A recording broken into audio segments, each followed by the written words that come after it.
আসসালামু আলাইকুম ওয়া রাহমাতুল্লাহি ওয়া বারাকাতুহু। আলহামদুলিল্লাহি রাব্বিল আলামিন ওয়াস সালাতু ওয়াস সালামু আলা নবিয়িল আমিন ওয়া আলা আলিহি ওয়া সাহবিহি আজমাইন। আম্মা বা'দ। আলহামদুলিল্লাহ, আমরা আমাদের দার্সটা চালিয়ে যাচ্ছিলাম কোন কিতাবের উপর মনে আছে আপনাদের? আকীদা তাহাওয়িয়ার উপরে। গত দার্সে আমরা যেখানে থামছিলাম, আজকে আমরা এরপর থেকে শুরু করব।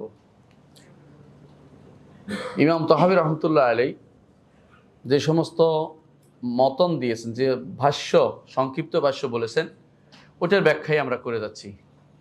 কোথাও কোথাও যদি ভিন্ন মত থাকে সেটাও আমরা বলে যাচ্ছি। আর কোথাও যেখানে তিনি আহলুস সুন্নাহ জামাতের আকীদার উপর আলোচনা করেছেন, সেখানে আমরা আহলুস সুন্নাহ জামাতের আকীদাটাই তুলে ধরেছি, ঠিক না? ইনশাআল্লাহ আপনারা শুনেছেন। যেখানে আমরা সর্বশেষ ছিলাম সেটা হচ্ছে যে আসমা ও সিফাতের একটা অংশ হচ্ছে আল্লাহ তাআলার সিফাতের মধ্যে আছে যে তিনি সৃষ্টি করেন, এবং তার সিফাতের মধ্যে হচ্ছে তিনি আলেমুল গায়ব ওয়া শাহাদা, দুটেই। তো ইমাম তাহাবী বলেছিলেন খালাকাল খালকা বিইলমিহি, সৃষ্টি করেছেন জেনে। পরেও তিনি জানেন, আগেও তিনি জানেন। সৃষ্টির পরে জানা আগে জানার মধ্যে কোনো ভিন্নতা আসে না, সেটা কোনো ভিন্নতা আসে না। এটা আমরা আলোচনা করেছিলাম গত পর্বে। আজকে আমরা এর পরের অংশ যাব, 51 নম্বর প্যারা, যেটা বলতে পারি আমরা আজকে আমাদের দ্বার সম্ভবত এর কাছাকাছি 37-38 হবে আজকে দার্সের আর কি ধারাবাহিকতায়। তো আল্লাহ তাআলা আমাদেরকে ইমানিয়াতের অংশ আগে সবার আগে জিজ্ঞাসা করবেন। এই জন্য ইমানের অংশের আলোচনাটা আমরা ভাগ করে আগে নিয়ে আসছি। আমরা কিন্তু ওনার বই সিরিয়ালে আগাচ্ছি না, আগেও বলেছিলাম। আমরা আমাদের মতো করে এটাকে সাজিয়ে নিয়েছি, যাতে করে আমানতু বিল্লাহি ওয়া মালাইকাতিহি ওয়া কুতুবিহি ওয়া রুসুলিহি ওয়াল ইয়াউমিল আখির এভাবে সাজিয়ে নিয়েছি। এর মধ্যে প্রথমে আলোচনা করেছি আল্লাহর উপর ইমানের। তার মধ্যে প্রথমে আলোচনা করেছি ইমান বিল্লাহ, আল্লাহর জাতের উপরে, ইমান বিরুবিয়াতিল্লাহ। এখন হচ্ছে ইমান বি আসমাইল্লাহ ওয়া সিফাতিহি। এর মধ্যে আজকে গতকাল পর্ব যেখানে আলোচনা করেছি, আজকে আরেক জায়গায় আলোচনা করেছি। এর পরের অংশ সেটা হচ্ছে কি, ইমাম তাহাবী বলছেন ওয়াকাদ্দারা লাহুম আকদারা, আল্লাহ তাআলা নির্ধারণ করেছেন তাদের জন্য বেশ কিছু নির্ধারণ। আকদার, কাদারে বহু বছর। তো এর অর্থ হচ্ছে আল্লাহ যা যা আমাদের নির্ধারণ করছেন এটা বহুমুখী, অনেক কিছু নির্ধারণ করেছেন। আল্লাহর নির্ধারণটাকে আমরা বলি ইমান বিল কাদর বলি। এই নির্ধারণটাই আবার আমরা গত পর্ব বলেছিলাম, এই নির্ধারণটাই আবার কি তার এলেমে রাখছেন, তারপরে লিখে রাখছেন, তারপরে হওয়া চান, তারপর আবার সৃষ্টি হয়। 4টি স্তরকে কোনোভাবেই অস্বীকার করা যাবে না। যে কোনো একটা বাদ দিলে আহলুস সুন্নাহ জামাতের আকীদার বাইরে চলে যাবে। তো সেই হিসাবে আল্লাহ তাআলার নির্ধারণ করাটা, এটা তার একটা কি সিফাত। কিতাব একটা সিফাত, নির্ধারণ করাটা একটা সিফা ফেলিয়া। এটা কি সিফাতুন ফেলিয়া। তো সেই হিসেবে আমরা এখানে এটা এনেছি, তার বক্তব্যটা এনেছি। আমরা এটা ব্যাখ্যা করতেছি। তিনি বলেছেন যে কাদ্দারা লিল খালকি আকদারা, সৃষ্টি বিভিন্ন রকমের তিনি তাকদীর নির্ধারণ করেছেন সৃষ্টির।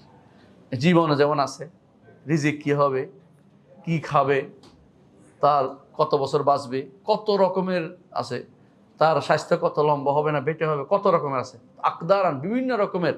আর সৃষ্টিও বিভিন্ন রকম, কত সৃষ্টি, সবাই আল্লাহ তাআলা নির্ধারণ করছেন। পোকামাকড়, ছোট একটা পোকাও এটা কত রকমের, কোন দিনটি বাঁচবে, কয়জন বাঁচবে, কোথায় খাবে, এগুলি সব নির্ধারণ করা। এগুলি যে একজন মানুষ খালক যতক্ষণ পর্যন্ত না বুঝবে, তাকদীর না বুঝবে ততক্ষণ পর্যন্ত রুবুবিয়ত বুঝতে পারবে না। একজন মানুষ যত বেশি আল্লাহর খালক নিয়ে চিন্তা করবে, তখনই বলবে রব্বানা মা খালাকতা হাযা বাতিলা, আপনি এগুলি অসার সৃষ্টি করেন নাই। এই জন্য আগে তাকদীরের মাসআলাতে ঈমানটা পাকাপোক্ত করতে হবে। অনেকেই আছে তাকদীর ইয়ার উপর বই লেখে, আকীদার উপর বই লেখে, দেখা যায় তাকদীর অংশটা পুরাই বেমালুম, আলোচনা করে না, শুধু 5টাই লেখে। আমানতু বিল্লাহি ওয়া মালাইকাতিহি কুতুবিহি রুসুলিহি ওয়াল ইয়াউমিল আখির পর্যন্ত লেখা শেষ। ওয়াল কাদরে আর উনি আগাইতে চাচ্ছেন না। উনি কি বুঝেন নাই, রুবুবিয়ত সম্পর্কে ওনার ভালো ধারণা আসে নাই, উনি বুঝতে পারেন না এখন। এই জন্য এটার উপর আমাদের ভালো করে বুঝতে হবে, তাকদিরটা অবশ্যই আল্লাহ রুবুবিয়তের অংশ এবং আল্লাহ তাআলা আসমা সিফাতেরই একটা অংশ, এটাকে আমাদের বুঝতে হবে। আল্লাহ তাআলা বলছেন ইন্না কুল্লা শাইইন খালাকনাহু বিকাদার, আমি সব কিছুকে সৃষ্টি করেছি তাকদির অনুযায়ী। সূরা কামারের 49 নম্বর আয়াত। অন্য আয়াতে আল্লাহ তাআলা বলছেন সূরা ফুরকানের 2 নম্বর আয়াতে বলছেন ওয়া খালাকা কুল্লা শাইইন ফাকাদ্দারাহু তাকদীরা, সৃষ্টি করেছেন সব কিছু এবং সেটাকে তাকদীর নির্ধারণ করে দিয়েছেন। এটার ব্যাখ্যা একটু পরে আসবে ইনশাআল্লাহ, বলবো তাকদীর নির্ধারণ করার বিষয়টা কত গুরুত্বপূর্ণ এটা বলছি। ওয়াকাল সুবহানাহু ওয়া তাআলা আইদান, আল্লাহ তাআলা এটাও বলেছেন সাব্বিহ ইসমা রাব্বিকাল আলা আল্লাযী খালাকা ফাসাওয়া ওয়াল্লাযী কদ্দারা ফাহাদা। অনেকের কাছে মনে হতে পারে সৃষ্টি করার পরে তাকদীর কেন আসলো, তাকদীর তো আগে হওয়ার কথা। এটা এই তাকদীরের আরেক অর্থ, এটাও তাকদীর কিন্তু এটার আরেক অর্থ। তাকদীর পর্যায়ে আছে, প্রত্যেকটা জিনিসের তাকদীর, প্রত্যেকটা পর্যায়ে প্রতিটাই তাকদীর মুকাদ্দার। সৃষ্টির আগেও মুকাদ্দার, সৃষ্টির পরে কি হবে সেটাও মুকাদ্দার, সৃষ্টির পরে সৃষ্টি কি করবে এটাও মুকাদ্দার। আল্লাহ খালিকুল আফআইল ইবাদ, আল্লাহ তাআলা সৃষ্টির বান্দাদের কর্ম সৃষ্টি করেছেন। আমি যে এখানে আসবো এটাও আল্লাহ তাআলা সৃষ্ট, আমাকে কথা বলার মতো তৌফিক আল্লাহ তাআলা দিয়েছেন, এটাও তাকদীরের অংশ, মুকাদ্দার সবকিছু। এই জিনিসটা যতক্ষণ না বুঝবো ততক্ষণ পর্যন্ত ঈমান আনা হবে না। এই জন্য রাসূলুল্লাহ সাল্লাল্লাহু আলাইহি ওয়াসাল্লাম রাসূলুল্লাহ সাল্লাল্লাহু আলাইহি ওয়াসাল্লাম বলেছেন হাত্তাল আইজ ওয়াল কাইস, পারে না পারে কোনো কাজ করতে, এইটাকেও তাকদীরের অংশ হিসেবে যতক্ষণ না মানবে ততক্ষণ পর্যন্ত সে তাকদীর উপর ঈমান হয় না, তার ঈমান পূর্ণ হয় নাই। ঈমান শুদ্ধ হতে হলে তাকদীর উপর ঈমানটাকে যথাযথভাবে রাখতে হবে। আমরা তাকদীর উপর এখানে আলোচনা করবো না, শুধু এখানে আসছে কি হিসাবে, তাকদীর উপর ঈমানটা হচ্ছে আসমা সিফাতের অংশ, রুবুবিয়তের অংশ, এই জন্য আনছি। তাকদীর ঈমান আমাদের অনেক পরে আসবে, বিশাল লম্বা আলোচনা আসবে সেখানে। আমরা এখানে শুধুমাত্র কিছু নীতিমালা বর্ণনা করব যে আল্লাহর তাকদীরের মাসালার সাথে কি কি জিনিস জড়িত, অর্থাৎ এটা কি আসমা সিফাতে জড়িত, মৌলিক নীতিমালা কি, এটা আমাদের মাথায় রাখতে হবে। আসলে তাকদীরের সাথে সম্পৃক্ত 4টা জিনিস আছে, বেশ কয়েকটা জিনিস। এক নম্বর হচ্ছে এটা যে আল্লাহ তাআলা প্রথমে নির্ধারণ করেছেন যে তার সৃষ্টি পূর্ণতা কিভাবে পাবে, নির্ধারণ করেছেন সৃষ্টি কিভাবে পূর্ণতা পাবে। যেমন ধরেন কোরআনে কারিমে আল্লাহ তাআলা বলছেন আল্লাহ ইয়ালামু মা তাহমিলু কুল্লু উনসা ওয়া মা তাগিদু আরহাম ওয়া তাজদাদ, আল্লাহ জানেন প্রত্যেক নারী যা তার পেটে ধারণ করে এবং কোনটা তাগিদ হয় কোনটা তাজদাদ হয়, কোনটা রক্ত বের হইতে হইতে তার ক্ষীণ হয়ে যায়, ছোট হয়ে যায়, আবার কখনো পড়েও যায়, কখনো বাড়তে বাড়তে পূর্ণ মানুষ রূপে আবার দুনিয়াতে আসে, এটাও আল্লাহ নির্ধারণ করেছেন। এই জন্য সাথে সাথে আল্লাহ তাআলা বলছেন ওয়া কুল্লু শাইইন ইনদাহু বিমিকদার, সবকিছু আল্লাহ তাআলা নির্ধারণ করে দিয়েছেন। অর্থাৎ এটাও নির্ধারিত, এটা বাড়বে কি বাড়বে না, কমবে কি করবে না, দুনিয়াতে আসবে কি আসবে না, সন্তান হবে কি হবে না, তাও নির্ধারিত। তাহলে সৃষ্টির পূর্ণতা পাওয়ার যে অংশ এটাও আল্লাহ মুকাদ্দার করেছেন, এটা 1 নম্বর কথা। সুতরাং এটাও আমাদের বুঝতে হবে যে প্রতিটি স্তর যে অতিক্রম করবে সৃষ্টির এটাও নির্ধারিত। আমি অসুস্থ হব গত 1 মাস আগে, ধরেন সুস্থ হয়ে আসতে পারবো না কয়েক মাস, এটাও নির্ধারিত। আবার এখন আসে বসছি, এটাও নির্ধারিত। কোনো কিছু অনির্ধারিত নাই। কেউ যদি বলে যে কিছু নির্ধারিত হয়েছে কিছু পরে নির্ধারিত হবে, সে ব্যক্তি এখনো বুঝে নাই, সে ব্যক্তি এখনো তাকদীর বুঝে নাই। এই জন্য তাকদীরে কোনো মুআল্লাক নাই, মুআল্লাক হচ্ছে অনির্ধারিত নাই। কেউ যদি বলে যে কিছু জিনিস আছে এরকম আল্লাহ লেখে নাই পরে এসে নির্ধারণ করবে, সে তাকদীরে বুঝেন। আল্লাহ ওইটাও লিখছে যেটা হইলে কিরকম হবে, হয় নাই হবে না, তারপর হইলে কিরকম এটাও জানে আল্লাহ তাআলা, ওইটাও নির্ধারিত। আর আমাদের বিষয়টা তো হয়েছে দুনিয়াতে, তার সাথে আমাদের সবই নির্ধারিত। আমাদের আফআলও আল্লাহ তাআলা কর্তৃক নির্ধারিত, কি করবো না করবো। জি, এটা অনেকেই এটা সহ্য করতে পারে না, বলে এটা বলে তো বাধ্য হয়ে গেল। না, বাধ্য হয়নি, বাধ্য হয়নি। আল্লাহ আমাদের কিছু কাজ করার অধিকার, কাজ করার সুযোগও দিয়েছেন। এটার ভিতরে তাকদীরের অংশই আবার কাজ করা। আমি কি ঈমান আনতে পারবো কি পারবো না এটাও নির্ধারিত। এই জন্য আমি কি করব, আমি চাইতে থাকবো আল্লাহ দয়া করে আমাকে ঈমানের উপর রাখেন। চাইতে পারলে অর্থ হচ্ছে আমার কাজটা সহজ করে দেয়া হয়েছে, চাইতে না পারলে কাজটা সহজ করে দেয়া হচ্ছে না। তাহলে বুঝতে হবে আমার কিসমতের মধ্যে সমস্যা, কান্নাকাটি করতে হবে, আল্লাহ আমি চাইতে পার কেন, আমি তোমার দিকে চাইতে পারতেছি না, তোমার কাছে আমি চাইতে পারতেছি না। তখনই কান্নাকাটি শুরু করতে হবে, আল্লাহ আমার ভুল হয়ে যাচ্ছে কোথায়। আল্লাহর কাছে যত নত থাকা যায়, যতক্ষণ নত থাকা যায় ততক্ষণ আপনি হকের মধ্যে আছেন। যখনই তাকাব্বুর আসবে তখনই আপনি যত ইবাদতকারী হন না কেন আপনি শেষ হয়ে যাবে। এই জন্য আল্লাহ সবই নির্ধারণ করেছেন। এক নম্বরটা হচ্ছে যেটা দ্বারা সৃষ্টি পূর্ণতা হবে তাও নির্ধারিত, কাদ্দার সৃষ্টির যেটা অর্থাৎ মানুষের তাকদীর নেই, তার মধ্যে এক নম্বর হচ্ছে কি সৃষ্টির পূর্ণতা হওয়াটা নির্ধারিত। দুই নম্বর হচ্ছে কি কি গুণে সে বড় হবে, তার রং কি হবে, শরীরের চুল কীরকম হবে, তার লম্বা হবে না বেটে হবে, এই যে মানুষের ভিতরে গুণটা যেটাকে আরাত বলে, এরা আরাত বলে। কারা আরাত বলে? এই মোতাকাল্লিমিনরা যারা কালাম শাস্ত্রবিদ, ওরা বলে যে আরাত জওহার। এতক্ষণ জওহারের কথা, জওহার কত বাড়বে না আমি এটা বলছি। আরাত সিফাত, এটা আসলে আরাত জওহার বলা যাবে না, আমরা বলি কি জাত ও সিফাত, সত্তা এবং গুণ, সত্তা এবং গুণ। তো জাত সিফাতের ক্ষেত্রে আমার কি হবে না হবে, কতটুকু বড় হব, আমি কি ভালো পথে এই সঠিকভাবে আমি বড় হতে পারবো, নাকি আমি ছোট হয়ে যাব, না লম্বা হবো, শুকনো হবো, না কাঠি হবো, মানে কাঠি হয়ে যাব, মানে কীরকম পুরোপুরি আমার জন্য নির্ধারিত, যে মোটা হয়ে যাব কিনা, হ্যাঁ, এগুলি সবই নির্ধারিত। তাহলে আল্লাহ তাআলা মানুষের এই সিফাতও নির্ধারণ করে দিয়েছেন, সিফাতও নির্ধারণ করে দিয়েছেন। দুই নম্বর এটা আমাদের বিশ্বাস করতে হবে যে মানুষ, এমনকি মানুষের নয়, যেগুলি রূহ আছে এগুলির জন্য বাড়বে কতটুকু নির্ধারিত করা আছে, যেগুলো চলাফেরা করে না ওইগুলি কত বড় গাছ হবে ওইটাও নির্ধারিত, এমনকি যেগুলো রূহ নাই, মানে চলন্ত রূহ নাই, আবার স্থবির রূহ নাই, স্থবির রূহ যেমন কি গাছ গাছালি যেগুলো চলে না, আরও কিছু জিনিস আছে যেগুলো যেমন মাটি, ওটার জন্য নির্ধারণ করেছেন এই মাটি কোথায় যাবে না যাবে, এই মাটি দিয়ে কার বাড়িঘর হবে, এই মাটি দিয়ে কার কবর হবে, ওগুলো নির্ধারিত। তাহলে আল্লাহ তাআলা প্রত্যেক জিনিস, রূহওয়ালা জিনিস, রূহ বাদে যেগুলো সাধারণভাবে বেড়ে ওঠে এগুলো, এবং যেগুলো তিনটি জিনিসের দুনিয়াতে আছে, আরেকটা হলো যেগুলো এর কোনোটার ভিতরে পড়ে না, স্থবির জিনিস, একেবারে একেবারে জামেদ যেগুলো, এগুলো সবগুলোর জন্য আল্লাহ তাআলা নির্ধারণ করে দিয়েছেন কি করবে। তাহলে আল্লাহগুলো সিফাতও নির্ধারিত। তাহলে আমরা দেখতে পেলাম প্রথমে হচ্ছে যা তার পূর্ণতা পাবে তাও নির্ধারিত, জাতটা সত্তাটা বান্দার, আর বান্দার গুণগুলিও নির্ধারিত। তিন নম্বর হচ্ছে বান্দা, আল্লাহ তাআলা এটাও নির্ধারণ করেছেন যে সৌভাগ্যবান হবে না দুর্ভাগ্যবান হবে, তিন নম্বর চাই আসছে। কতটুকু সৌভাগ্যবান হবে দুর্ভাগ্যবান এটাও নির্ধারিত। মায়ের পেটে যখন ছিলাম তখন ফেরেশতা পাঠিয়ে এটা নির্ধারণ করা হয়েছে, শাকিউন আম সাঈদুন, সৌভাগ্যশালী না দুর্ভাগা, এটাও নির্ধারণ করা হয়েছে, এটাও নির্ধারিত। হেদায়েত প্রাপ্ত হবে কি হবে না সেটা নির্ধারিত। এইখানে আসে আপনি বুঝবেন এটা আল্লাযী খালাকা ফাসাওয়া, সৃষ্টি করেছেন সমান করে দিয়েছেন, বুঝছেন তো, মানে সমান সৃষ্টিটার মধ্যে বেসামাল অসামঞ্জস্যতা আছে নাই। হ্যাঁ, যদি কোনো মানুষ এটা এরকম হইতো, আর যদি কোনো আরেকটা মানুষ যদি কোনো অন্য সুরত হইতো, আপনি কইতেন এটা কি মানুষ না গরু, খুঁজে বের করতে হতো আপনাকে। আলাদা সবগুলিকে একটা সৌন্দর্য মানে সুসামঞ্জস্য করেছেন, আঙ্গুলের মাথাগুলোকে সুসামঞ্জস্য করে দিয়েছেন।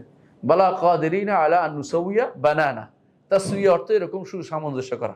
খালাকা ফাসাওয়া, তারপরে কি বলছে ওয়াল্লাযী কাদ্দারা ফাহাদা, তারপর আল্লাহ তাআলা তাকদীর নির্ধারণ করেছেন ফাহাদা, তিন নম্বরে এসে তার হেদায়েত। এই হেদায়েত হচ্ছে কোন হেদায়েত, মানে সে হেদায়েত পাবে না দুর্ভাগা হবে, এটা এই তাকদীর নির্ধারণ করেছেন। তো এইটাও তো একটা তাকদীর। তিন নম্বরটা, আগে দুইটা ছিল ব্যক্তির, একটা হলো সত্তা, ব্যক্তির গুণ, দুইটার মধ্যে বলছিলাম। তিন নম্বরটা হচ্ছে ব্যক্তির, সে কি হেদায়েতের পথে যাবে না দুর্ভাগ্যদের পথে যাবে, এটাও আল্লাহ তাআলা নির্ধারণ করে দিয়েছেন। এটাই এখানে বলা হয়েছে ওয়াল্লাযী কাদ্দারা ফাহাদা, সৃষ্টির পরে সে আবার তাকদীরের কথা এই জন্য উল্লেখ করেছেন, কারণ এইটাও আরেকটা তাকদীর। আকদারান অর্থাৎ বহু রকমের তাকদীর, তো এটাও একটা তাকদীর আল্লাহ নির্ধারণ করেছেন। সে কি হেদায়েত কতটুকু পাবে অথবা গুনার কাজ কতটুকু করবে, এটাও নির্ধারিত। সুতরাং একজন মানুষ এই হেদায়েতটা আগের দুইটার পরে এটা আসে, এটাও নির্ধারিত। কিন্তু আগে কথা সাধারণভাবে দেখে দুনিয়াতে আসার পরেই তার হেদায়েতের প্রশ্ন আসে। দুনিয়াতে আসলে তো মরে গেছে, কবরে চলে গেছে, এতে মায়ের পেট থেকে মানুষের দুনিয়াতে আসে নাই, সেটাও আলাদা। কিন্তু দুনিয়াতে আসার পরে তা হেদায়েত কতটুকু পাবে আর গুনার কাজ কতটুকু করবে, এটাও আল্লাহ তাআলা নির্ধারণ করে দিয়েছেন, কোনো কিছু বাদ নাই।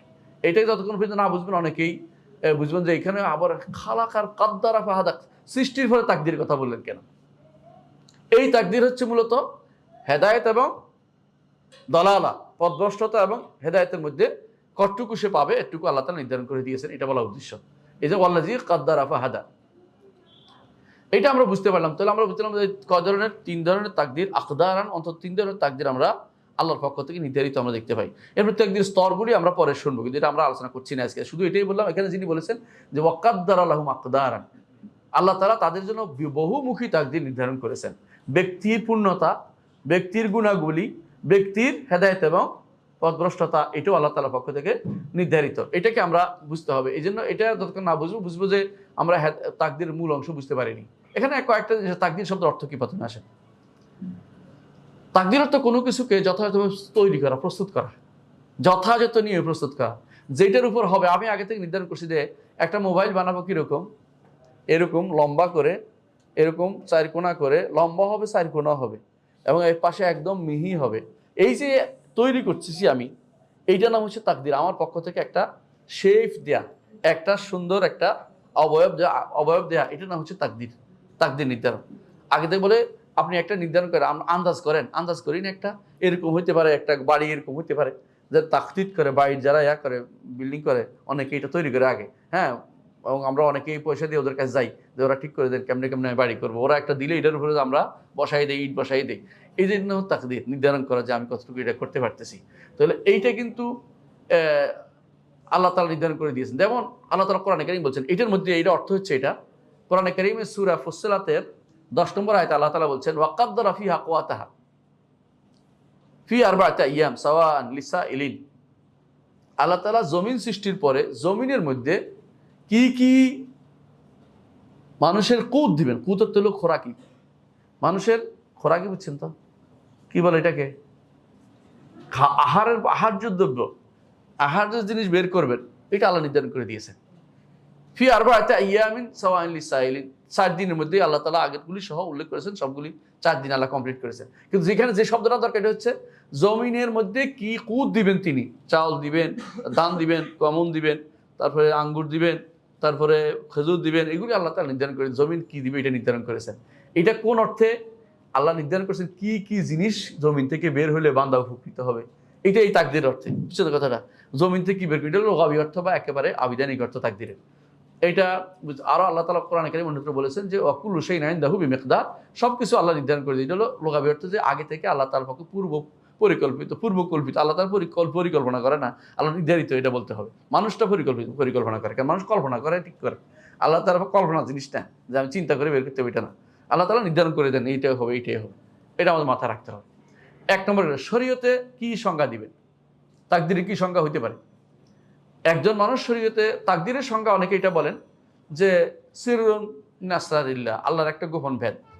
নিঃসন্দেহে এইটা সত্য কথা, কিন্তু এটা দ্বারা সংজ্ঞাটা আসে নাই। আল্লাহর গোপন ভেদ তো অভাব নাই, আমি এটাকে শুধু তাকদীর বলছি কেন, অন্য কিছু তো হতে পারে। তো তাকদীরের এটা অবশ্যই তাকদীর আল্লাহ তাআলা এমন গোপন জিনিস, আল্লাহ তাআলা এটা কাউকে জানাননি, আল্লাহর কাছে রেখে দিয়েছেন। যেটা জানিয়েছেন ওইটা দ্বারা শুধু মানুষ একটু জানিয়েছে। যেমন তাকদীর নির্ধারণ করেছেন সাহাবায়ে কেরামের মধ্যে 10 জন জান্নাতি, বা আরো আছে জান্নাতি, এটা যে জানিয়ে দিয়েছেন, নবীকে নবী বলে দিয়েছেন। তাকদীর নির্ধারণ করেছেন কিয়ামতের আগে অনেকগুলো আলামত বের হবে, নবীকে বলে দিয়েছেন, নবী আমাদেরকে বলে দিয়েছেন। এটুকু জানছি, কিন্তু এই বিশাল আর কি, এক একটা জান্নাতের ফল কিরকম হবে, এক একটা জান্নাত কি দিয়ে ভর্তি থাকবে, এটা তো আমরা দেখতে পাইনি। এবং এটা আল্লাহ রাসূল বলে দিয়েছেন। কোরআনে কারীমে আল্লাহ তাআলা বলছেন, ফালা তাআলা নাফসুম মা উখফিয়া লাহুম মিন কুররাতি আয়ুন জাযাআম বিমা কানু ইয়ামালুন। বিস্তারিত জানি না, বলছে এত এত জিনিস আছে যে তুমি জীবনে কোনোদিন, হাদিসে রাসূল বলছেন যে তোমার অন্তরেও আসে নাই, তোমার চোখেও দেখে নাই, কানেও কোনোদিন শোনে নাই। তাহলে এইটা পূর্ণ যে তাকদীর পুরোটাই আমরা পাচ্ছি না, এটা আল্লাহর একান্ত গোপন জিনিস। যতটুকু আল্লাহ আমাদের জানিয়েছে এর বাইরে জানার কোনো সুযোগ আমাদের নাই, আর চেষ্টা করাটাও অন্যায়। এর বাইরে চেষ্টা করাটা অন্যায়। ওইটার মধ্যে হাত দিলেই আপনি বিপদে পড়বেন। ওই জায়গাতে হাত দিয়েছে যারা, তারাই বিপদে পড়েছে। তারপরে এটা তো একটা সংজ্ঞা পূর্ণতা পাইল না। এই জন্য আলেমরা কি করে, সংজ্ঞাটার মধ্যে তাকদীরের স্তরটাকে নির্ধারণ করে ফেলে, তাহলে আর বাইরে যেতে পারবে না। সংজ্ঞা যখন দিবে তাকদীর কি বলছে, আল্লাহ তাআলার সব কিছু জানা, ঘটনা ঘটার সব কিছু লিখে রাখা লহে মাহফুজে সৃষ্টির আগে, এবং ইচ্ছা করা যে এটা ঘটুক, তারপর এটা সৃষ্টি করা, এটা নাম হচ্ছে তাকদীর। তাহলে কি হলো, ঘুরে ফিরে আমি তাকদীরের একটা স্তরকে আমি সংজ্ঞার মধ্যে ঢুকিয়ে দিলাম। এতে করে কোনোভাবেই যেন কোনোটা বাদ না পড়ে যায়। কারণ প্রত্যেকটি গোষ্ঠী এক এক জায়গাতে ভুল করেছে। যেমন আমরা একটু পরে আলোচনায় আসবো যে এক একটা জায়গাতে ভুল করেছে। কেউ এলেম অস্বীকার করছে, কেউ কিতাব অস্বীকার করছে, কেউ মাসিয়া অস্বীকার করছে, কেউ খালক অস্বীকার করছে। এতে করে বোঝা গেছে প্রতিটা মানুষের যেখানে বিভ্রান্তি আসছে, এই জায়গাতে বিভ্রান্তি চলে আসছে। এই জন্য সংজ্ঞার ভিতরে 4টা জিনিস আসবে। 1 নম্বর হচ্ছে কি, সৃষ্টির আগেই তিনি জানেন, সৃষ্টির আগেই তিনি জানেন বা নির্ধারণ করেন, যে নির্ধারণ করে রাখছেন কি সৃষ্টি হবে। দ্বিতীয় যেটা হচ্ছে লিখে রেখেছেন লহে মাহফুজে, এবং লহে মাহফুজে সৃষ্টির আগে এইটা। 3 নম্বর হচ্ছে তিনি হওয়া চান, 4 নম্বর হচ্ছে সৃষ্টি হয়। এটা যদি এইভাবে সংজ্ঞা দিতে পারলে তাকদীর বলতে 4 জিনিসকে বোঝায়। এবং তাকদীর বলতে এটা কি বোঝায়, এটা বলতে হবে যে তাকদীর বলতে এটা বোঝায় আল্লাহ সব কিছু আগে থেকেই নির্ধারণ করেছেন, সব কিছু লিখেও রেখেছেন, সব কিছু হওয়া চায়, সব কিছু হয়, এটার নাম তাকদীর। এর সহজ উত্তরটা বেশি সুবিধা। এর চেয়ে আপনি তাকদীর যেরকম সংজ্ঞাই দেন, দেখুন যে কিছুই বুঝলাম না, বোধ আমার তো বুঝে আসে নাই, তো বুঝে আপনি 4টা বলে দেন তো সুন্দর হয়ে যাবে। বুঝে গেলে এই 4টা জিনিসের নাম তাকদীরের উপর ঈমান আনা। 4টা জিনিস আপনি ভালো করে দেখেন একটু। 4টা জিনিসের মধ্যে এই 4টা জিনিস কিন্তু আল্লাহর সিফাতের সাথে সম্পৃক্ত। 1 নম্বর হচ্ছে আল্লাহ সব কিছু জানেন, এটা কি সিফা না? আল্লাহ লিখেছেন, এটা কি সিফা না? সিফা। আল্লাহ তাআলা চান, চাওয়াটা কি সিফা। কারণ মাশিয়ার অনুবাদ আমরা চাওয়া করি, আর এরাদার অনুবাদ ইচ্ছা করি।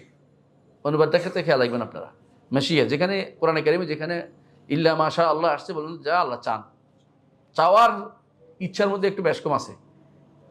চাওয়া ইচ্ছার মধ্যে কি বেশ কম? ইচ্ছা চাওয়াটা হচ্ছে এরাদা কাউনিয়া, এরাদা কাউনিয়া, আর ইচ্ছাটা হচ্ছে এরাদা কাউনিয়া হইতে পারে, শারঈ হইতে পারে, দুই ভাগে বিভক্ত।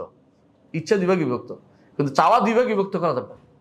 চাওয়া মানেই কাউনিয়া, বুঝে? চাওয়া মানেই কাউনিয়া, এটা আমাদের মাথায় রাখতে হবে। চাওয়া মানেই কাউনিয়া। এই জন্য মাশিয়া আম মাশিয়া অর্থই হচ্ছে এরাদা কাউনিয়া একই জিনিস, কিন্তু এরাদা শারঈ আলাদা আছে, এরাদা শারঈ আলাদা। এই জন্য আল্লাহ তাআলা যেটা তাকদীরের অংশ মূল, এটা কোনটা? চাওয়া। এটা কোনটা? চাওয়া, চাওয়াটা। কারণ এরাদা শারঈ আছে, মানুষ বিপরীতে চলে, আর এটা মানুষ বিপরীতে যেটা চলতে পারে, এটা বিরোধিতা করতে পারে, এটা মানুষের কাজ।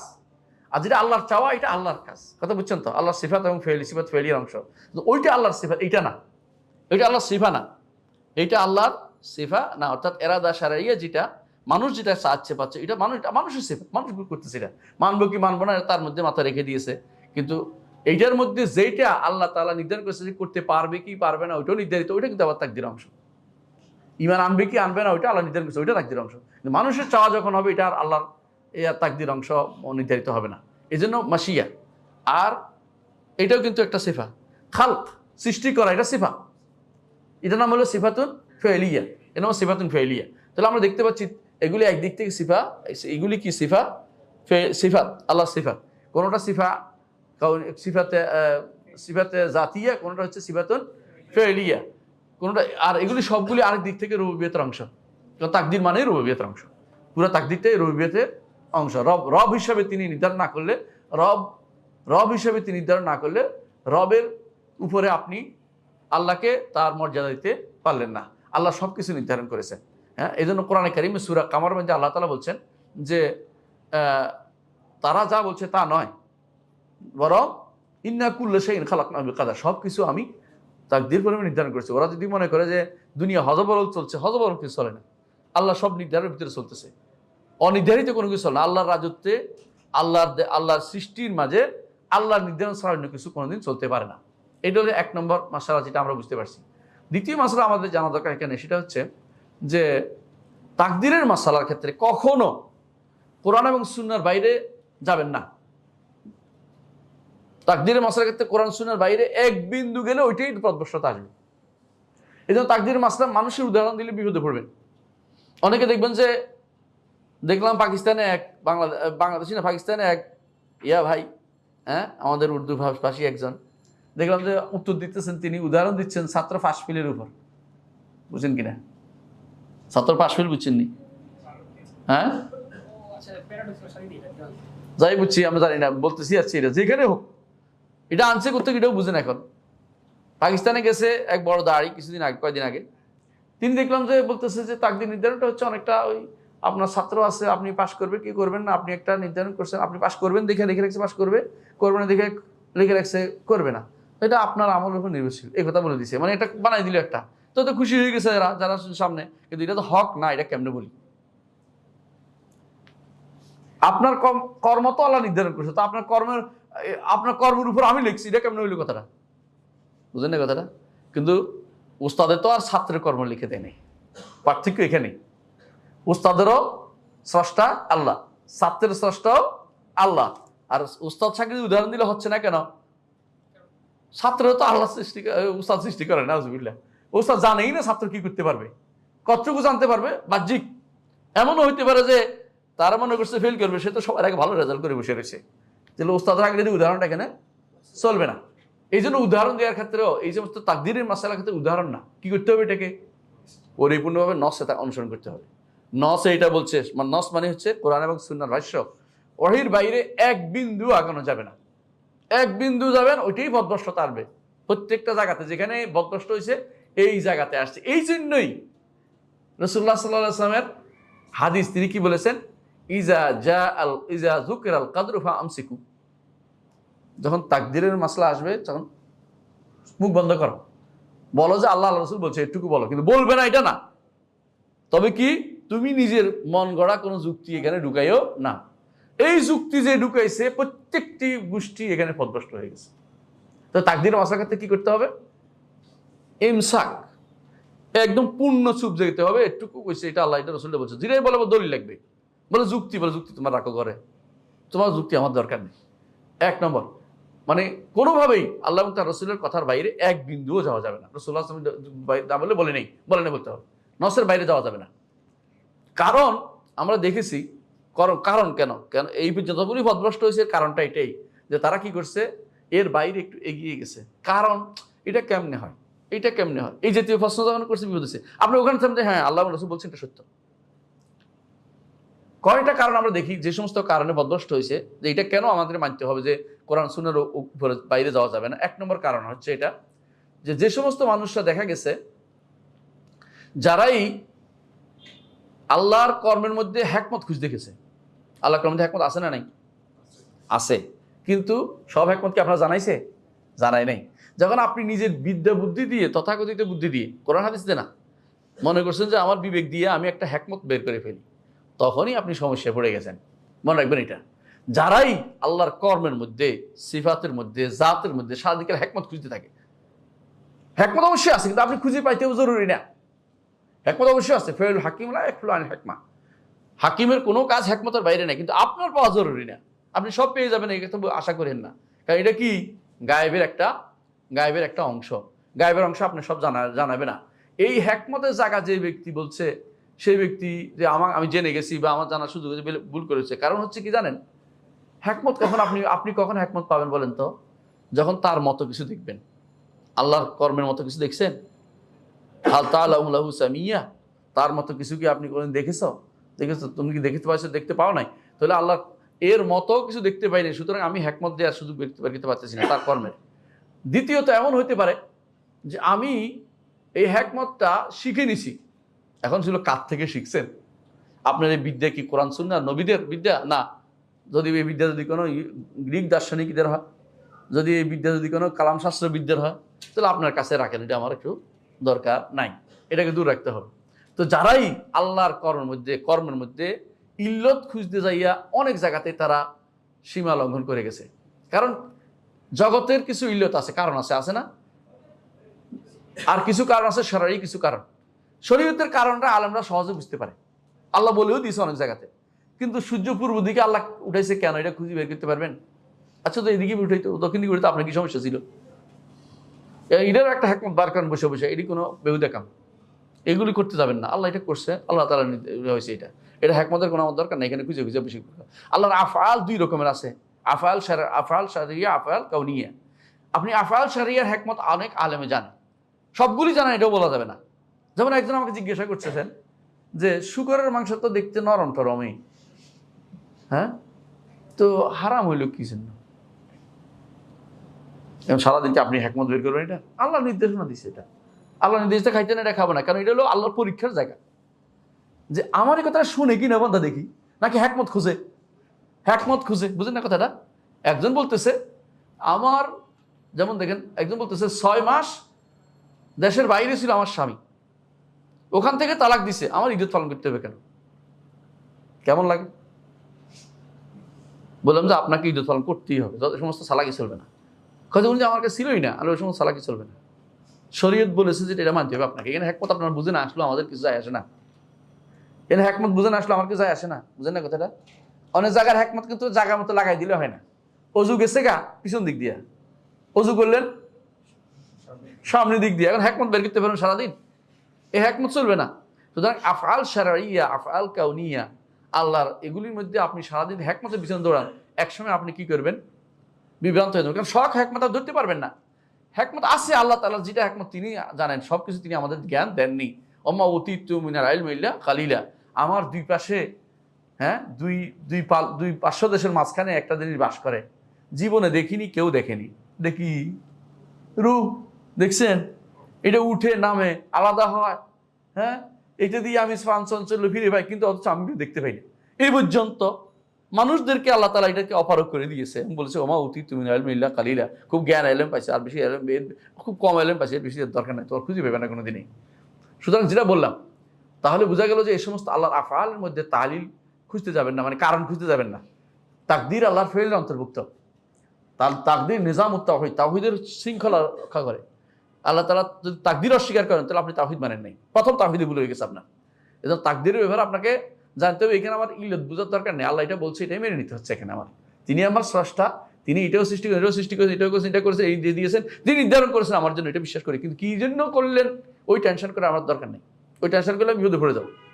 তাহলে বোঝা গেল, যারাই আল্লাহর সৃষ্টির মাঝে হ্যাকমতের বেদালে গেছে, তারা কিন্তু বিপদে পড়ে গেছে। এর দলিল হচ্ছে কাদারিয়া। 3 ভাগে বিভক্ত কাদারিরা। তাকদীর জানাতে আসবে সামনে, আরো বিস্তারিত অঙ্কে বলতেছি। একদল হচ্ছে মাজুসিয়ারা কি বলে জানেন? ভালোটা আল্লাহ করে, খারাপটা আমরা করি। মাজুসরা বলতো যে ভালোটা একজনে করে, ভালো এলা আরটা খারাপ এলা আছে, মাজুসরা বলে। আর এরা মাজুসিয়া কাদারিয়া একদল আছে, এটা কি বলে? ভালোটা আল্লাহ করে, খারাপটা আমরা করি। বুঝলেন না কথাটা? ভালোটা আল্লাহ নির্ধারণ করছে, খারাপটা আমরা নির্ধারণ করি। করে তো মানুষ তো করে, ঠিক আছে, এটা বোঝা উদ্দেশ্য না। এরা মাজুসিয়া। আরেকটা আছে কাদারিয়া মুশরিকিয়া। এরা মুশরিকরা কি বলে? আল্লাহ যদি চাইতো তো তিনি আমাদের দিতেন না, হেদায়েত দিয়ে দিতেন। আল্লাহ চায় না বলে তো হেদায়েত পাচ্ছি না, তো আল্লাহর দোষ, আমার দোষ কিসের? নাউজুবিল্লাহ। এটাও কি করছে? হ্যাকমত খুঁজতেছে। এটাও হ্যাকমতের ভিতরে দৌড়াইছে, যে তাহলে হ্যাকমত তৈলে ভেবে, এটাও কিন্তু বদভ্রষ্ট হয়েছে। হ্যাকমত খুঁজে যাইয়া যে আল্লাহ চায় না কেন, তাহলে কেন কেন কেন, ওই তো শেষ হয়ে গেছে। আরেক গোষ্ঠী আছে কাদের ইবলিসেরা। ইবলিস কি করছে? দোষটা আল্লাহর উপর দিছে, অন্যায় করে দোষটা আল্লাহর উপর দেয়। এরাও কিন্তু হ্যাকমত খুঁজছে। ইবলিস কি বলছে? রব্বি বিমা আগুয়াইতানি, আল্লাহ আপনি আমাকে পথভ্রষ্ট করে দিলেন, হ্যাঁ, দেখাই দিব আপনার নেককার বান্দাদেরকে। তো দোষটা কারে দিছে? আল্লাহকে দিয়ে বসে রয়েছে। তাহলে 3 গোষ্ঠী, একটা হলো কাদারিয়া ইবলিসিয়া, আর কাদারিয়া মাজুসিয়া, একটা হলো কাদারিয়া মুশরিকিয়া। 3 গোষ্ঠী পথভ্রষ্টতার মূল কারণ হচ্ছে কি? হ্যাকমত খুঁজতে চাইছে। প্রত্যেকেই হ্যাকমত খুঁজছে, যে আমি পথভ্রষ্ট হয়ে গেলাম, কারণটা কি? কারণটা আল্লাহ করছে। আরে আমার কি দোষ? আমি তো ভালো আছি। নাউজুবিল্লাহ। না না না না, এটা বলা যাবে না। এটা যখন গেছে তখন বিভ্রান্ত। পথভ্রষ্ট রব্বানা সালামনা আনফুসানা, আদম যেটা বলছে এটা, আল্লাহ আমার ভুল হয়েছে, আমাকে গুনাহ মাফ করে দেন। আদমের সিস্টেমে যাইতে হবে। বলা যাবে না আদম এটা বলে নাই, আল্লাহ এই গাছটা আপনি জান্নাতে কেন রাখলেন? এই গাছটা রাখার কারণেই তো আমার যত বিপদ হয়েছে। হ্যাঁ, এই গাছটা আপনি এখানে কেন দিলেন আপনি? হ্যাঁ, এরকম কথাবার্তা বলার সুযোগ আছে? আদম ওই হ্যাকমত খুঁজতে যান নাই। আদম বুঝছেন যে হ্যাঁ বিপদে পড়ে গেছে, বলে আল্লাহ এবার আমার সাথে কোনো হতে, আল্লাহ আমার আনতেছে না।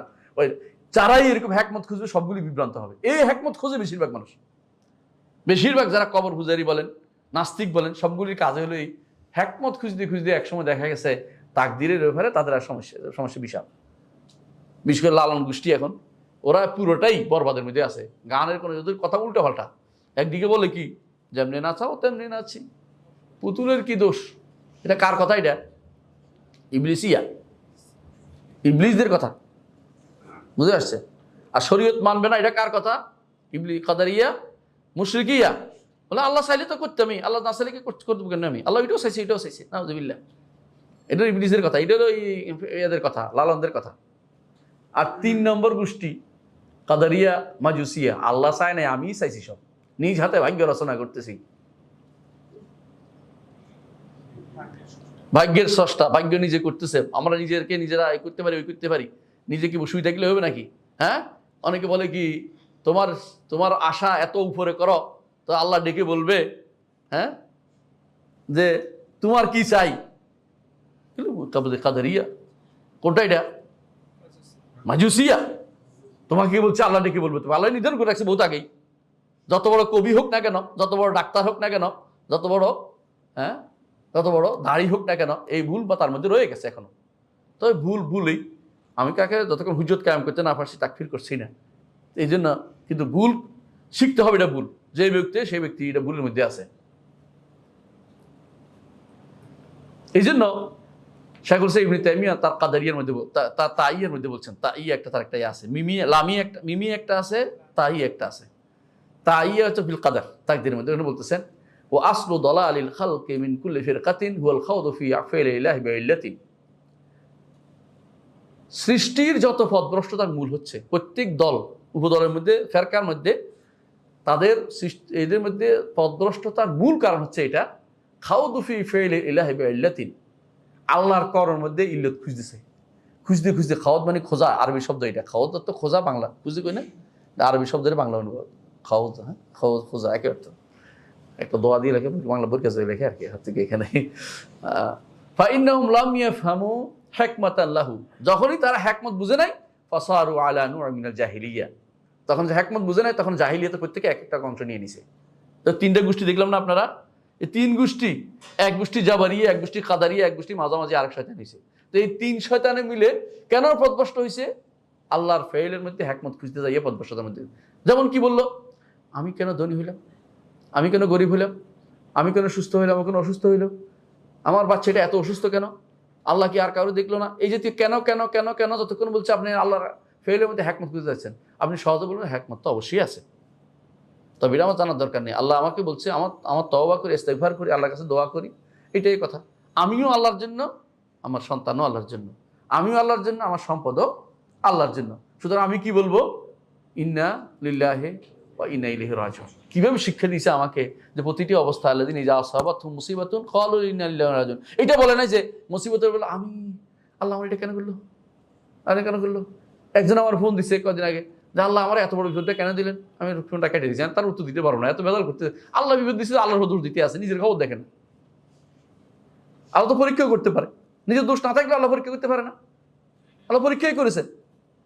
আমরা কি বলবো যে আদম আলাইহিস সালাম দোষ ছিল, গাছ থেকে কেন খাওয়াইলে, বলবো না আউযুবিল্লাহ, এটা বলতে যাবে না। অর্থাৎ আল্লাহ তাআলার নির্দেশ এটা মানা, আপনি এটা মানেন নাই, আল্লাহ তাআলা আপনাকে বহু রকম পরীক্ষা করাবে। আবার এমন হইতে পারে আল্লাহ পরীক্ষা করে আপনাকে দেখছি ঈমান কতটুকু থাকে দেখি, এই বান্দার ঈমান থাকে কিনা। কেউ আল্লাহর কাছে কোনোদিন পরীক্ষা চাইবেন না, পরীক্ষায় টিকতে পারবেন না। কি করতে হবে আপনার আল্লাহর কাছে? আফিয়া, নিরাপত্তা চাইবেন। এক সাহাবী বলতেছে আমি দোয়া করছি আল্লাহ যেন আমারে সব বিপদ দুনিয়াতে দিয়ে দেয়। রাসূল বলেন সুবহানাল্লাহ লা তুতিকু, তুমি কখনো এটা বহন করতে পারবে না। তুমি আল্লাহর কাছে আফসোস, আল্লাহ আমাকে মাফ করে দেন স্যার, যত বিপদ, আল্লাহ না বিপদ চাই না কোনো রকমই। অনেকে মনে করে বিপদ কিছু আসলে তো ভালো, কিছু বিপদ তো মানা যায়, এটা কোনোদিন করবেন না। বিপদ কোনোদিনই আপনি কাঁধে নেবেন না, বললাম না বিপদে আমি কোনো কিছু নেবেন, আল্লাহ আমি তোর কাছে মাফ চাই। যদি এসে যায় তখন সবর করতে হবে যে আল্লাহ তাআলা আমাকে এটা দিচ্ছে। তখন হাফিত্তেশ করে কেন কেন কেন কেন বলবেন না, আগে মাফ চাইবেন, পরেও মাফ চাইবেন। আল্লাহ যেন না আসে, আসার পরেও মাফ চাইবেন যে আল্লাহ মাফ করে দাও, কারণ তিনি হচ্ছেন আমার রব, তিনি হচ্ছেন আমার খালেক, তিনি মালিক, তিনি মুদাব্বির, তিনি যা করেন সেটা হিকমত থাকতে থাকবে। আমি হিকমত খুঁজে বের করতে যাবো না, আমি হিকমতের কারণে আমার ঈমান নষ্ট করতে যাবো না, হিকমত খুঁজতে যাই ঈমান নষ্ট করে ফেলবো না। এটা হচ্ছে ঈমানদারের কাজ। দ্বিতীয় যেই কারণ নিষিদ্ধ, প্রথম কারণটা হচ্ছে এটা হিকমত খোঁজা। এই কারণে আপনি হিকমত খুঁজলে আপনার কি হয়ে যাবে, হ্যাঁ, তাকদীরের উপর ঈমান নষ্ট করে ফেলবেন। এই জন্য আপনাকে এই থেকে দূরে থাকতে হবে। এক নম্বর যেটা বললাম এতক্ষণ ধরে, অর্থাৎ আপনাকে যেই কারণে আপনাকে আল্লাহ এবং তার রাসূল যা বলেছেন এর মধ্যে থাকতে হবে, একটু আপনি এর বাইরে এগিয়ে যাবেন না। দ্বিতীয় যে কারণে আপনাকে আল্লাহ এবং তার রাসূলের কাজের মধ্যে থাকতে হবে, মানে আল্লাহর নির্দেশনায় থাকতে হবে, আল্লাহ রাসূল যেটা বলছেন এর থাকতে হবে, নাহলে আপনি পথভ্রষ্ট হয়ে যাবেন। আরেকটা জিনিস সেটা হচ্ছে যদি আপনি এর বাইরে যান তখন কি করবেন? মানুষ দুনিয়াতে আল্লাহর নির্দেশনার বাইরে গেলেই কিয়াস করে। কিয়াস বুঝেন কিনা? যে আল্লাহ এটাকে এরকম করার পিছনে এটা কারণ হচ্ছে, সঙ্গে সঙ্গে রেখেছে কিরকম, যে যেহেতু মানুষে এরকম হয়, আল্লাহরও বোধহয় এরকম কিছু, তাহলে কি করলেন? এটা সৃষ্টির উপরে, স্রষ্টাকে সৃষ্টির উপরে কিয়াস করলেন।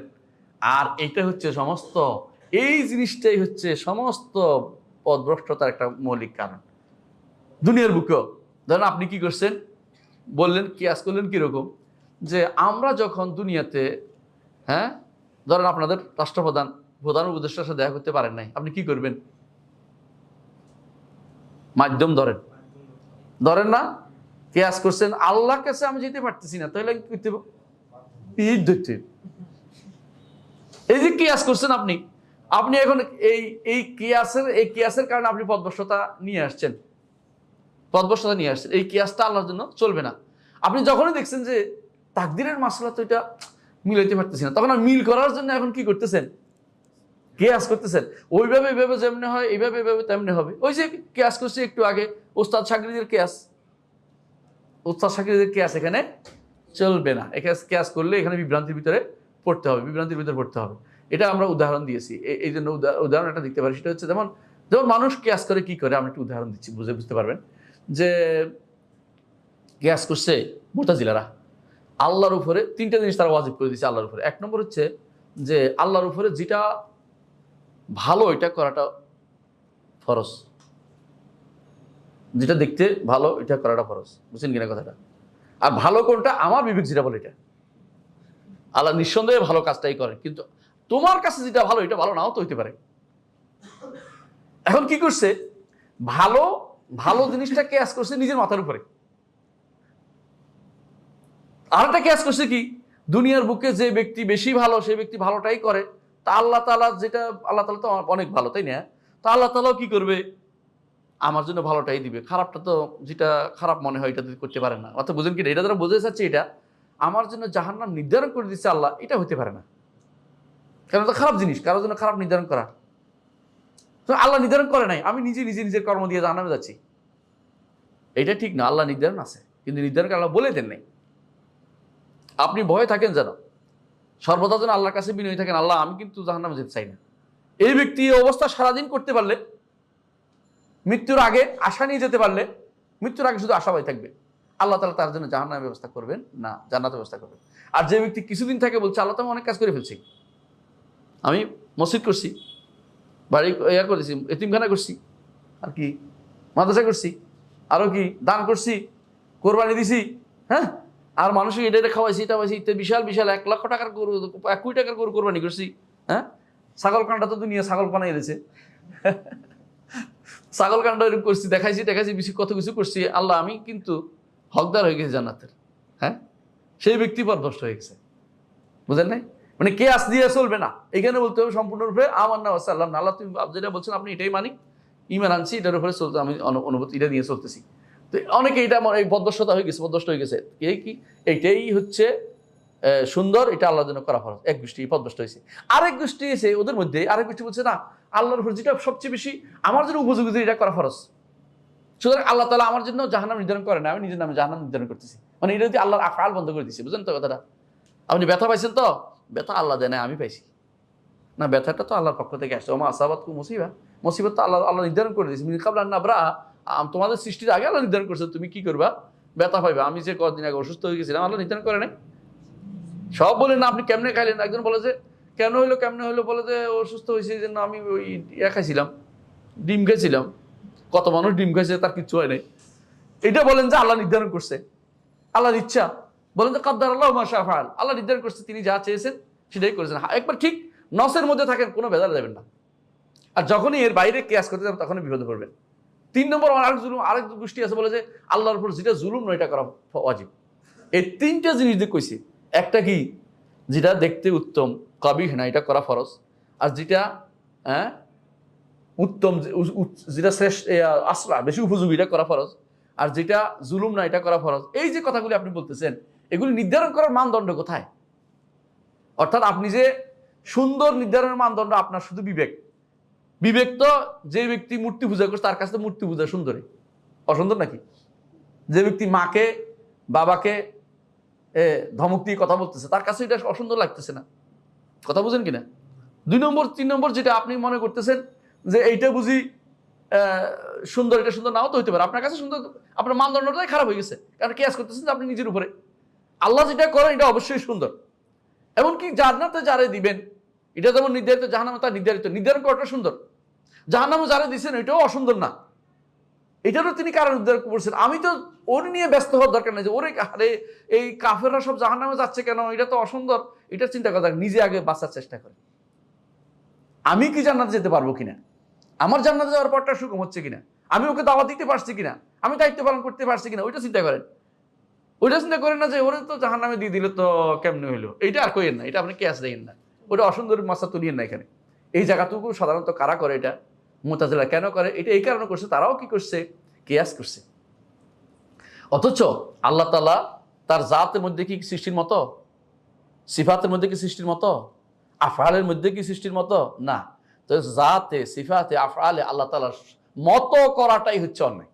যেমনি সত্তাগতভাবে সত্তা তিনি কিরকম জানি না, তার সিফাতের ধরনও আমরা জানি না, তার আফআলের হিকমত আমরা সব জানা জরুরি না। তিনি যা জানিয়েছেন তা জানছি। তিনি বলে দিয়েছেন কোরআনে কারীম মাঝে মধ্যে লি আল্লাহ কায়লা বলে দিয়েছেন, এটা এই জন্য করছে যাতে করে এটা না হয়, যাতে করে এটা করে যাতে এটা না হয় বলে দিচ্ছেন। ওইটা বলে দিচ্ছেন, তা দয়া করে আমার জানাইছেন। না জানাইলেও আমাকে মানতে হইতো যে আল্লাহ যেটা করছেন এটা ঠিক। এলো ইমানদার। জানান দেওয়ার মাধ্যমে আমার ইমানটাকে আল্লাহ বর্ধিত করার সুযোগ করে দিয়েছেন, যে আমি যেন ইমানটাকে বাড়িয়ে তুলি, ইমানটাকে যেন আরো সুন্দর করে তুলতে পারি। এটা হচ্ছে মূল কারণ। তিন নম্বর যে কারণে আমাদেরকে আল্লাহর এবং রাসূলের নসের, কোরআন এবং হাদিসের নসের বাইরে এক বিন্দুও যাওয়া যাবে না। 3 নম্বর কারণ হচ্ছে এটা যে আলেমরা যারা গ্রন্থ লিখেছেন এর তাকদীরের উপরে, এর আগে আমাদের কারা কারা গ্রন্থ লিখেছেন? আপনি কি জানেন তাকদীর হচ্ছে এমন এক মাসালা, যেই মাসালার প্রথম বিভ্রান্তি এসেছিল, এবং এইটা নিয়ে মানে আকীদাগত একটা মাসালা। রাজনৈতিক মাসালা আমরা আলোচনা করি নাই, যেমন অনেকগুলো রাজনৈতিক ছিল, শিয়া মতবাদ, যুদ্ধের আলাদা, কিন্তু আকীদাগত মাসালার মধ্যে প্রথম যে সমস্যাটা ছিল তাকদীর মাসালাটা। এই জন্য সহিহ মুসলিমের প্রথম হাদিসটা 8 নম্বর হাদিস, প্রথম হাদিস মানে 8 নম্বর হাদিস থেকে সূরা কিতাবুল ঈমানের প্রথম হাদিস। ওখানে দেখা আছে, আপনারা দেখতে পাচ্ছেন যে ইবনে ওমর রাদিয়াল্লাহু কি বলছেন, ধরে আনো তাকে, তার কান ছিঁড়ে ফেলবো আমি। তিনি অন্ধ ছিলেন, তিনি খেপে গেছেন এটা নিয়ে। যে ব্যক্তি বলেছেন, ইবনে ওমর রাদিয়াল্লাহু বলছে, তখন তিনি অন্ধ হয়ে গেছিলেন এই বয়সে, যে ধরে আনো তাকে। বলছে আমাদের মধ্যে কিছু লোকে বলতেছে আল আমরু উনফ, যেটা হঠাৎ করে ঘটছে, আগে কোনোদিন আল্লাহ মানে নির্ধারণ করে নাই। তিনি বলছেন, খেপে গেছেন, বলছে আমাকে তুমি ধরে নিয়ে আসো, তার কান ছিঁড়ে ফেলবো আমি, মানে কান ছিঁড়ে ফেলবে, এরকম চিন্তা গিয়েছেন। কারণ এটা হচ্ছে সাহাবায়ে কেরামের মধ্যে এইটা যখন সাহাবায়ে কেরামে কেউ করেন না, কিন্তু বাইরের লোক যখন এই খবর আসছে, তিনি খুব খেপে গেছেন। কারণ আকীদার মাসলাতে এখানে কোনো ইয়া চলে না। তারপর তিনি হাদিস দিয়ে লিখছেন, হাদিস জিবরিল দিয়ে তুলে দিয়েছেন যে তোমাদের কেউ ঈমানদার হতে পারো কিন্তু তাকদীরের মাসলা আগে যা হয়েছে নির্ধারিত, সবকিছু নির্ধারিত, এটা বিশ্বাস না করবে। এখনো এই কথাটা মানুষ বিশ্বাস করতে পারে না, হিকমত খুঁজে বসে বসে। যখনই বলে যে আল্লাহ নির্ধারণ করে দিচ্ছেন জান্নাতি জাহান্নামী কারা, বলে যে কেন নির্ধারণ করলেন, তাহলে আমাদের জান্নাতি, এই তো এই শুরু হয়ে গেছে, এই ফিতনা শুরু হয়ে গেছে তার জন্য। এই জন্য যারাই কিতাব লিখেছে আগে, কে কিতাব লিখেছে তাকদীরের উপরে? ইমাম ইবনে ওয়াহাব, অসাধারণ প্রথম কিতাব আকীদার উপরে যদি বলা হয়, আকীদার কোনো মাসালার উপরে ইবনে ওয়াহাব লিখছে, বুঝছেন কিনা? আব্দুল ইবনে ওয়াহাব। একটা মাসালার কথা বলতেছি আমি, এটা একটা মাসালা, ও মৌলিক মাসালা না, বলে অনেক আবু হানিফা রাহমাতুল্লাহ লিখছেন আলাদা। একটা মাসালার উপরে যিনি লিখছেন, কারণ এটা জমা করেছেন তিনি, এক বই লিখছেন, এক বিরাট বই, এবং এটা ছাপা আছে, এখনো আছে। তারপর লিখছেন ফেরিয়াবি সহ অন্যরা লিখেছেন। তাকদীরের উপরে যারা বই লিখেছেন তারা প্রত্যেকেই কোরআন এবং সুন্নাহর বাইরে যান নাই, উদাহরণ দেন নাই। কোরআনে কারীম আনছে, রাসূলের হাদিস আনছে, কোরআনে কারীম রাসূলের হাদিস আনছে, উপরে শুধু হেডিংটা দিয়েছেন যে এটা দ্বারা এটা বোঝাচ্ছে, এটা দ্বারা বোঝাচ্ছে, এটা বোঝাচ্ছে, একবারও বলেন নাই যে আকলি দলিল, অমুক দলিল, তমুক দলিল, অমুকে বলছে, এটাও একটু আনেন নাই। কারণ তারা বুঝাতে চেয়েছেন এইখানে যদি কোনো একটু এদিক সেদিক যায় তো টুকু আমি কি পদদর্শতার মধ্যে লিপ্ত হয়ে যাব। সুতরাং বোঝা যাচ্ছে যে এই জায়গাতে এসে আল্লাহ এবং তার রাসূলের কথার বাইরে একটু যাওয়া যাবে না, এখানে তাওয়াক্কুফ করতে হবে, থেমে থাকতে হবে, তাওয়াক্কুফ করতে থেমে থাকতে, অর্থাৎ সামনে এগিয়ে যাওয়া যাবে না। তাহলে আমরা এতক্ষণ বুঝলাম যে, এতক্ষণ যে কথাটা বোঝাতে চাচ্ছি যে আমাদেরকে তাকদীরের মাসলা কি করতে হবে, কোনোভাবেই কোরআন এবং সুন্নাহর বাইরে একটু বলতে হলে বিপদে পড়ে যাবে। এটা নতুন একটা ব্যবস্থা নিয়ে আসবে, যেটা নিজে কেয়াস করে, নিজে বুদ্ধি দিয়ে, নিজে অনেকটা বুঝছি, আরেকজনকে বুঝে যাচ্ছে বসে বসে, এটা চলবে না। এখানে কোরআন সুন্নাহ যেটা বলছে এটা বলতে হবে। বুঝে না আসলে বসে তুমি তোমার ইমান ঠিক, ইমানের মাসালা এটা। ইমান অর্থ কি? যেটা ইমান ওইটাকে বলা হয় যেটা না দেখে বিশ্বাস করে। আর বিশ্বাসের জিনিসটা দুই রকম, বিশ্বাস কখনো দেখা জিনিসে হয়, কখনো অদেখা জিনিসে হয়, কিন্তু ইমান সব সময় না দেখা, অদেখা জিনিসে হয়। ইমান অনেক কিছু ধারণ করে আপনি ইমান আনবেন যেগুলো আপনি বুঝবেন না, কিন্তু বিশ্বাস জিনিসটা আপনি বুঝে শুনে বলেন। কিরকম? এটা একটা দেয়াল, আর দেয়াল মনে করছিলেন, দেখছেন ভুল হয়েছে না, এটা দেয়াল না, এটা কি? এটা এখন বুঝছি এটা কাঠ, তাই না? এখন তো তুমি বিশ্বাস করলাম এটা একটা কাঠ, সত্য আছে। ইমান আনলাম এটা কাঠটা হয় না, কারণ ইমান অদেখা জিনিস হয়।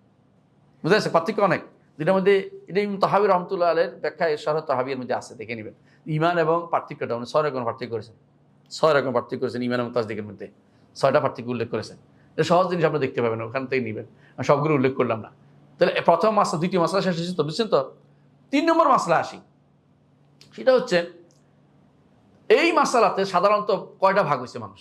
এই তাকদীরের মাসালাতে 3টা, 2 ভাগ, 3 ভাগ হয়ে গেছে মানুষের কথা বলছে, সব আমরা সহ 3 ভাগ। কি? এক ভাগ হচ্ছে জাবারিয়া, একদম হচ্ছে কাদারিয়া, একদম হচ্ছে আহলুস সুন্নাহ ওয়াল জামাত। কাদারিয়া বলা হয় তাদেরকে যারা তাকদীর অস্বীকার করছে। জাবারিয়া যারা বলা হয় তারা হচ্ছে সবই তাকদীর, নিঃসন্দেহে সব তাকদীর, এটা ঠিক আছে। এই জন্য অনেকে বলে আহলুস সুন্নাহ ওয়াল জামাত জাবারিয়া, আমাদেরকে বলা হয় জাবারিয়া বলে। আমরাও বিশেষ করে তাকদীর। পার্থক্য হচ্ছে এটা, আমরা শরীয়তকে করার ক্ষমতা আমাদের আল্লাহ দিছে, এটা আমরা মানি। আর জাবারিয়ারা শরীয়তকে অস্বীকার করে। পার্থক্য এখানে, কথা বুঝাতে পারছি? আর আরেকটা জাবারিয়ার মধ্যে আরেকটা গোষ্ঠী আছে, তারা বলে যে না, আমাদেরকে বাহ্যিকভাবে এইসব ক্ষমতা দেওয়া হয়নি শরীয়ত মানা, আমরা দেখতে শরীয়ত মানার মতো যেমনি ভাবে চলে আসে, যেমনি ভাবে দিলে বিপদে পড়বে। বুঝছেন তো? যেমনি কিরকম উদাহরণ দিচ্ছে দেখলাম একজনে, পাকিস্তানের বড় মুফতি, নাম বলবো না, আবার খেপে যাবেন আপনারা, এত বড় মুফতির দোষ ধরে। হ্যাঁ, উনি আপনার কোন শুনে ঘুটি বলতেছে, নাকি বলতেছে এই ধরনের ট্যাক্সি ড্রাইভার স্টিয়ার ধরে রয়েছে, পিছন দিক থেকে আসলে একজন চালাচ্ছে, ট্যাক্সি ড্রাইভার চালাচ্ছে না। এটা মিথ্যা কথা না, বলেন তো?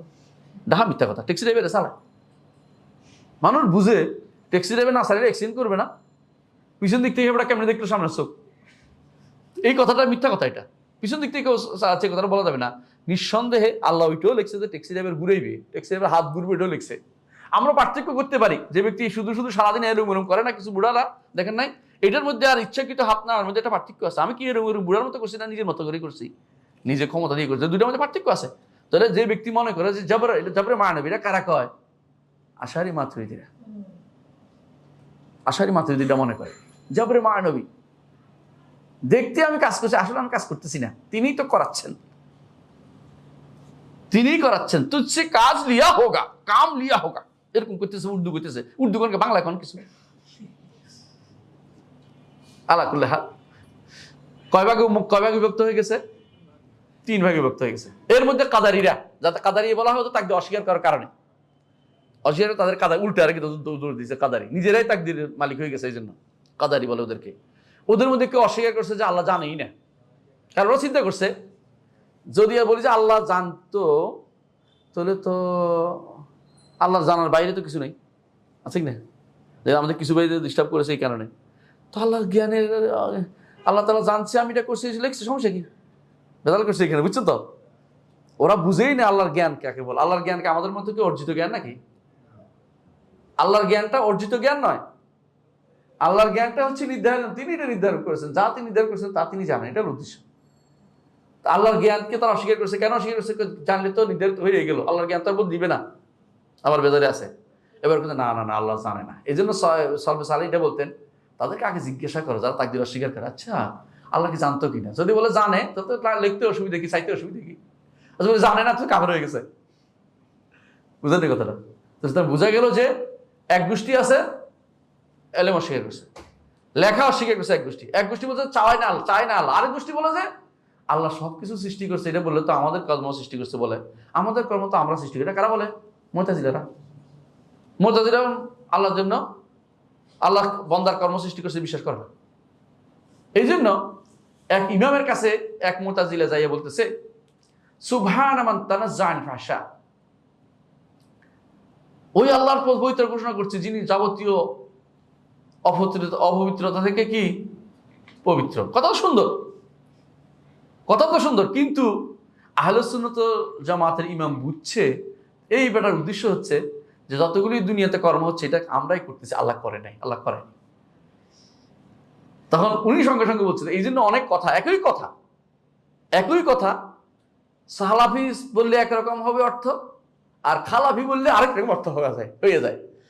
তখন উনি বুঝে গেছে যে ঘটনা তার ভিন্ন রকম, সে উদ্দেশ্য হচ্ছে এটা যে আল্লাহ বান্দার আফাল আল্লাহ সৃষ্টি করে না বুঝাচ্ছে। তখন তিনি বললেন যে সুবহানাল্লাযী লা ইয়াকুনু ফী মুলকিহি ইল্লা মা ইয়াশা, ওই আল্লাহর পবিত্র ঘোষণা করছে যে আল্লাহ তার রাজত্বে তিনি যা চায় তার বাইরে কিছু হয় না। আটকে গেছে না? মানে ও তুমি যে বুদ্ধি করে আগাইছো, তোমার বুদ্ধি কিন্তু এখানে বুমেরাং করে দিই, আমি কিছু কই না, আমি আল্লাহর কথাই সুবহানাল্লাহ তাসবিহ পাঠ করতেছি দুইয়ের মধ্যে। এই জন্য ভালো করে আপনারা জেনে রাখুন, এই মুতাজিলাদের বই কি তাফসির কাশাফ, অনুরূপভাবে আশারি মাতুরিদের বই, এগুলির ভিতরে কথার মধ্যে যে ওরা কি প্যাচ রাখে রে ভাই, কেন? যাতে করে উদ্দেশ্য হয় এটা যে আমরা তো এটা উদ্দেশ্য নিয়েছি, কথাগুলি প্যাচ রাখে রেখে কয়। কখনো সহজ সরল কথা যেটা সবাই বুঝে এরকম রাখবে না, সারাক্ষণ এমন এমন প্যাচ শব্দ দিবে। যেমন কি বলবে, আমরা বলি আল্লাহ আরশের উপরে, তো বলছে আল্লাহ তাআলা জায়গা থেকে মুক্ত। বুঝছেন কিনা? আজকে আমি আসতেছিলাম, একজন ফোন দিয়েছে এরকম, আল্লাহ তাআলা জায়গা থেকে মুক্ত, এটা কিভাবে বলবো? আমি, আপনার এই কথা কে কইছে? আমরা আল্লাহ বলছে, এটা দিয়ে সবাই করতেছে। তাতে করে একটু পরে বলবো যে তাহলে আল্লাহ তাআলা আরশের উপর তো জায়গাই তো নাকি, জায়গা আর কিছু, সুতরাং আল্লাহ তাআলা এ থেকে মুক্ত, আরশ থেকে মুক্ত, মানে সালাকি করার জন্য এটা করতেছে। তখন কি বলতে হবে?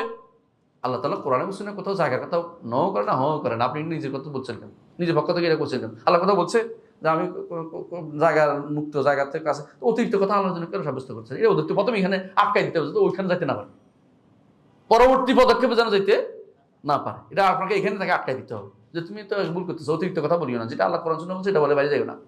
কথা বুঝতে পারছি? তাহলে বোঝা গেল যে বান্দা এরা এই ভাগ করছে। আর জাবরিয়ারা কি করছে আমরা বলছিলাম, জাবরি কাদেরিয়ারা 3 ভাগে ভাগ হয়েছে। জাবরিয়ারা এসে 3 ভাগে ভাগ করছে। একদল বলছে যে আল্লাহ বান্দা সবকিছু করে, বুঝে আসছে, বান্দা কিছুই করতে পারে না, সব আল্লাহ তাআলাই করতেছে, নাউজুবিল্লাহ। এদের কাছে গুনাহগার চুরি কে করতেছে, নাউজুবিল্লাহ, এটা উচ্চারণ করা তো গুনার কাছে, তাই না? এদের মধ্যে একদল আছে, তারা বলে যে গুলাতু সুফিয়া, এরা হচ্ছে আমরা হচ্ছে কিরকম, যারা সুফি যারা আছে বেশিরভাগ, যে লালন গোষ্ঠী, কি বলে, হ্যাঁ, যেমনি নাচাও তেমনি নাচি, পুতুলের কি দোষ, পুতুলের কি দোষ, হ্যাঁ না, হ্যাঁ 8 কুঠুরি 9 দরজা, ওখানে এক ল্যাংটা বেটা নাকি, নাউজুবিল্লাহ। তো এইগুলো হচ্ছে শয়তানি কথা যারা চালু করছে, ওদের বিরুদ্ধে কঠিন কথা বলতে হবে। এদেরকে যত বড় ক্ষমতাসীন হোক, আল্লাহর চেয়ে ক্ষমতাসীন বেশি না, আল্লাহ ওদেরকেও ক্ষমতা থেকে নামাইতে পারে, হয় ভালো হয়ে যাবে না আল্লাহ তাআলা নামাই দিবে। 3 নম্বর হচ্ছে যে এদের মধ্যে আরেকটা গোষ্ঠী আছে, তারা বলে যে আল্লাহ জাবরিয়া, এরা হচ্ছে আশারি মাতুরিদীরা। কি জাবরিয়া? কিন্তু প্রকাশ্যে আমরা কাজ করতে পারি, কিন্তু মূলত আসলে আমরা কাজটা করি না, তিনিই তো করাচ্ছেন, মানে আমার কোনো কাজ না, তিনি করাচ্ছেন, তিনি নাকি করায়, হ্যাঁ তিনি তো করার কোনো সন্দেহ নাই। আমরা বললে একরকম, তাদের উদ্দেশ্য আরেক রকম, কথা বুঝছেন তো? আমরা বললে কি বুঝাচ্ছি? অবশ্যই ভালো মন্দ সবই তার নির্ধারণের ভিতরে তিনি, এবং তিনি আমাকে তৌফিক দিচ্ছেন। আর ওদের উদ্দেশ্য হচ্ছে এটা না, আমি তৌফিক মাসা, তিনি আসলে করাচ্ছেন, আমি কিরকম, আমি বাহ্যিকভাবে আমি কিছু করতেছি, এমন কি পার্থক্য তৈরি হইলো ওদের মধ্যে, ওদের মধ্যে, কথা বুঝেন নাই? এরকম একটি গোষ্ঠী এখানে আছে। আমার মনে সময় আমাকে আর করতেছে না, আমরা 4র্থ মাসআলার এখানে থেমে গেলাম। ইনশাআল্লাহ 4র্থ মাসআলা বাকি অংশ আলোচনা করবো। তাকদীরের মাসআলা, যে কথা কাদ্দার আলম আকদারান, এই মাসআলাতে আলোচনা করতে পারি, তবে এটা আর লম্বা না করে আমরা পরবর্তী অংশে চলে যাবো ইনশাআল্লাহ ভাবছি। দরাবা লাহুম আজালান, এরপর বাকি অংশ আলোচনা, এটা ইনশাআল্লাহ আগামী ক্লাসে আলোচনা করবো। সুবহানাকাল্লাহু ওয়া বিহামদিকা, আশহাদু আল্লা ইলাহা ইল্লা আনতা, আস্তাগফিরুকা ওয়া আতুবু ইলাইক। আসসালামু আলাইকুম ওয়া রাহমাতুল্লাহি ওয়া বারাকাতুহু।